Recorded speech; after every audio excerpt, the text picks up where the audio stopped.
What on earth did we do before Google? We are a society in search of answers, knowledge, right now. Who has time to wait? Larry Page and Sergey Brin are on a mission to find answers. They're the two former Stanford students who founded Google back in 1998 and have since been building the world's largest search engine. So we weren't necessarily the first, but we were the best. And we were the best because we focused on getting all the content and ranking it better. Google's mission from the start has been to organize the world's information and make it universally accessible and useful. But it goes deeper than that. The company has always been focused on the user from day one, and that focus is embedded in every major decision the company makes. Our foremost focus is getting the consumer experience right. We always believe if we get that right, there's plenty of opportunity to market from that. And there has been plenty of opportunity for Google. The search engine has morphed into an advertising powerhouse, revolutionizing the way businesses can monetize their online advertising dollars by making advertising more relevant for both the consumer and the companies who hope to connect with them. Google is Yenta, so Yenta is a matchmaker. And Google matches up people who have information to people who are seeking information. And they match up people who want to sell things to people who want to buy things. So basically, we're a matching organization. The company has invented masterful ways for businesses to market online, giving advertisers the ability to target their messages to precisely the people who are most interested in them, and providing tools so they can accurately assess in real time how their ads and even their own websites are performing. Google is also a master at marketing its own brand. If you give users something that's meaningful and valuable to them, they're going to use it and they're going to tell their friends about it. The company has a rich history of getting users to their products. They start with providing free tools like searching, Google Maps, Gmail, and more recently YouTube, the site where users can upload their own videos on the web for the world to see. People use their products, they tell their friends, and the product grows virally. We strive to make all of our marketing more useful for people, so we don't want to sell them this stuff. We want you to try it and love it. How did Google go from two guys in a garage to this? A college-like campus with volleyball for employees, swimming, biking to and from buildings, gourmet cafes with anything and everything you could possibly desire, all for free. It's an environment complete with custom cubicles, homegrown herbs, lava lamps, and areas for collaboration. Today, Google is a worldwide company of nearly 15,000 employees, a number that is constantly getting larger every month. It's an amazing story, especially when you consider the early days when the challenge was how to make money. Back then, Google was focused on text-only ads at the top of the page. They were sold by a sales force by negotiation priced on a per-impression basis. Then they went to a pay-per-click model. After that, Google came up with its targeted advertising program called AdWords, where advertisers could buy keywords for the right to have their ad displayed if the user typed in a query related to that keyword. AdWords included something that changed the internet advertising model radically. Google wanted the ads to be relevant to users. They didn't want to just push ads onto people. So they decided to hold an auction.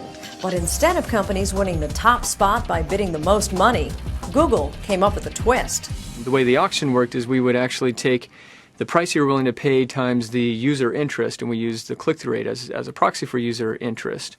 And you put those two together and you end up with a very unique auction in which not just the higher bidder pays, but the highest yielding ad. Google says this pay-per-conversion formula really hones in on the true value of what is being delivered, and they say it has helped to make online marketing more valuable. From the Google auction came this return back to advertisers that they'd never seen before, and that their spend was much more effective. It wasn't wasted spend. You may actually be an advertiser bidding less than somebody else, but we may show your ad higher in the auction simply because your ad, we have data that shows that consumers are clicking on your ad more often, and thus it's more relevant. For this vacation home rental company in North Carolina, AdWords transitioned them from paper brochures to developing an interactive website which gathered in-depth information about users in real time. Tools that allowed this once small company to fine-tune its site on the fly to better cater to customers' needs. So Google AdWords allows us to tailor our availability with the marketplace's demands. We used to have guests come on our site and we never knew what they were looking for. And so Google Analytics breaks that down. It takes this huge amount of data and gives us the information on a per home or a per project basis. So it really lets us tell homeowners how many people are looking at their individual home. Google's analytical marketing tools help businesses experiment on an hour-by-hour basis, tweaking campaigns in real time. In this case, people can release product quicker, fine-tune the message around it, and modify product quicker because of the marketing material they're getting back from us. It has changed the way businesses have approached advertising, providing valuable information. What's happened with the web is that you have another channel to understand what consumers want. And one of the things you should be doing is you should be utilizing that data to make marketing effectiveness decisions. With the Google auction and the precision of bidding on a per keyword basis, you can very quickly see this particular area or keyword or interest area is working well for me, this area is not, so you pull back the ones that are not working for you and you invest in the ones that are working well for you. And you have this efficiency that's never been gained before. Google's self-service tools allow users to set up their own ads in minutes and then measure the results immediately. The success of AdWords led Google to develop and deliver a solution that opened the door for content providers to have ready-made ads on their sites, giving website owners the ability to generate revenue. They named it AdSense. With AdSense, because it's so easy to just pop the ad code on your page, there's many publishers that have turned their hobby into a full-time job. They've quit their jobs and now they just work on their hobby. They don't have to worry about the ads side of the business whatsoever. They just purely focus on the content, the hobby that they enjoy, and they write content about it, bring in the users, and then AdSense does the heavy lifting of bringing in advertisements that are directly related to somebody's hobby. Today, hundreds of thousands of publishers use Google's AdSense. But what about Google's other products, the ones they offer for free? In its mission to gather the world's information, Google has come up with some innovative services. Like Street View, an application that allows users to see street-level photographs, take virtual walks, and explore landmarks in a given city. Just click the Street View button on top and zoom in on the camera icon. There I am. Sweet! We're back. And free directory assistance from your cell phone. I'm here to tell you about Goog 411, Google's new 411 service. It's totally free. And then there's the wildly popular YouTube, a site where users can upload their own videos for anyone to play. Information comes in so many different forms. I mean, there's very traditional information, which is contained in books, but there's also user-generated information and content, and that is one of the things that is a more recent phenomena. And I think that's what you're seeing with YouTube, and it very much fits in with what Google's mission is, which is to sort of enable this sharing of information. In this case, it just happens to be visual information. Visual information that has become another source of revenue for Google and for its advertisers. We are enabling many of our YouTube videos to be syndicated to these publisher sites and bundled with ads in a way that now the publishers get unique, interesting content along with getting a check for that content. So what's next for Google?